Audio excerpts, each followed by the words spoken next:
বাল্যবিবাহ, শিশুশ্রম ও শিশু পাচার বিরুদ্ধে ছাত্রদের পদযাত্রা বোলপুরে। জেলা প্রশাসনের নির্দেশে বোলপুর উচ্চ বিদ্যালয়ের সমস্ত ছাত্রদেরকে নিয়ে বাল্যবিবাহ, শিশুশ্রম ও শিশু পাচারের প্রতিবাদে একটি পদযাত্রার আয়োজন করা হয়েছিল। এই পদযাত্রাটি বোলপুর উচ্চ বিদ্যালয় থেকে শুরু করে বোলপুর শহর পথ পরিক্রমা করে। এরপর ছাত্ররা ফের বোলপুর উচ্চ বিদ্যালয় ফিরে আসে। ছাত্রদের হাতে বিভিন্ন প্ল্যাকার্ড দেখা যায় বাল্যবিবাহ রোধ, শিশুশ্রম ও শিশু পাচারের। এই পদযাত্রায় স্কুলের শিক্ষক শিক্ষিকারা অংশগ্রহণ করেছিলেন। কাজী আমিরুল ইসলামের রিপোর্ট, এস নিউজ বাংলা। আপনাদের কি কর্মসূচি? আজকের 24 তারিখ জেলা প্রশাসনের নির্দেশ অনুযায়ী একটা র্যালি আমরা করছি, যেটা বাল্যবিবাহ, শিশু শ্রম এবং শিশু পাচারের বিরোধিতা করে। আমাদের বোলপুর হাই স্কুলের সমস্ত ছাত্র শিক্ষক মিলে এই র্যালি আমরা শুরু করেছি ঠিক 11টার সময়। এটা চৌমাথা পর্যন্ত যাবে, তারপর মসজিদ রোড হয়ে আবার স্কুলে ফিরে আসবে, তারপরে ছেলেরা বাকি ক্লাসগুলো আবার ঠিকঠাক করবে। আগামী দিনে কি পদক্ষেপ নেবেন?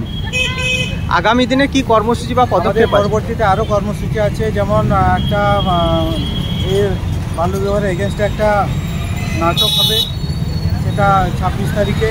তারপরে গার্জেন মিটিং করে এই সমস্ত বিষয় তাদেরকে সচেতন করা হবে, যাতে পরবর্তীতে তারা নিজেদের ছেলে বা পাড়া প্রতিবেশী বাল্যবিবাহ, শিশুশ্রম এগুলো কিছুটা হলেও আমরা আটকাতে পারি। আপনার নামও পড়েছে? আমি Rafiqul Hasan, T I C Bolpur high school.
Join করে দেবো রাস্তায়।